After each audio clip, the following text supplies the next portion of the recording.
بيبي عنده اسبوعين جالي المستشفى وصفرته 24. طب ليه وصلنا للرقم ده؟ الام ار اتش نيجاتيف، خدت الحقنه في اول بيبي وخدت الحقنه في تاني بيبي، وبعد كده البيبي صفر في تالت او رابع يوم ودخلوا فعلا حجزوا في الحضانه، والحمد لله البيبي خرج كويس. طب المتابعه اخبارنا ايه؟ قالوا ان ممكن الصفرة تعلى شويه بعد كده تنزل، ما يقلقناش. طيب البيبي قعد يوم واثنين وثلاثه واربعه وخمسه لحد ما وصلنا 24.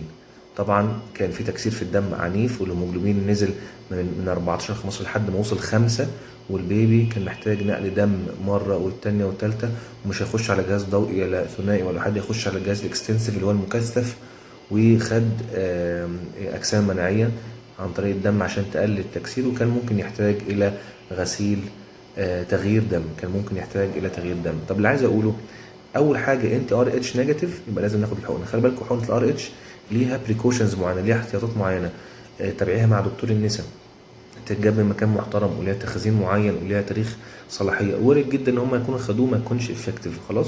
تاني حاجه اعتبي على المكان اللي اتحجز فيه، ان احنا ما فهموهاش ان دي صفرة تكسيريه ولازم هنتابع كل يوم كل يومين، هم دخلوا وخرجوا وخلاص. عتابي التالت بقى ان البيبي كل يوم عمال يصفر، كل يوم عمال يصفر، احنا ما بنتابعش ليه مع الدكتور؟ دخل حضانه وخرج، لازم نتابع مع الدكتور اخبار الصفرة ايه. طب احنا اخبارنا ايه؟ لا هنقيس كمان يومين، هنقيس كمان ثلاثه، هنقيس كمان اربعه. ليه نوصل عن طريق ان احنا يبقى صفرتنا 24؟ ممكن تاثر على المخ.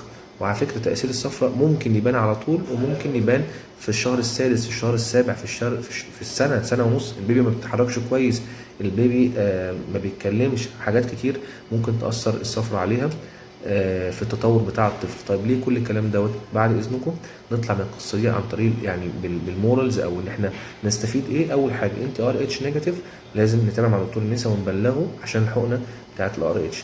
تاني حاجه انت ار اتش نيجاتيف او انت خاصه او نيجاتيف، يبقى احنا عندنا احتمال يحصل تكسير في الدم، لازم اتابع الصفرة مع الدكتور واللي يقوله بالظبط نعمله. يعني كمان يومين كمان ثلاثه بالظبط البيبي عمال يصفر يصفر، نروح مره والثانيه والثالثه ونتابع مع الدكتور. ما نستناش الصفرة توصل ل 24.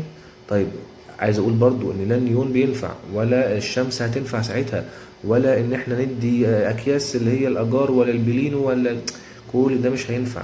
المتابعة الصح ان احنا نتابع ونشوف الارقام على الكيرف، محتاجة حضانة يبقى لازم حضانة، مش محتاجة هنتابع يبقى لازم نتابع.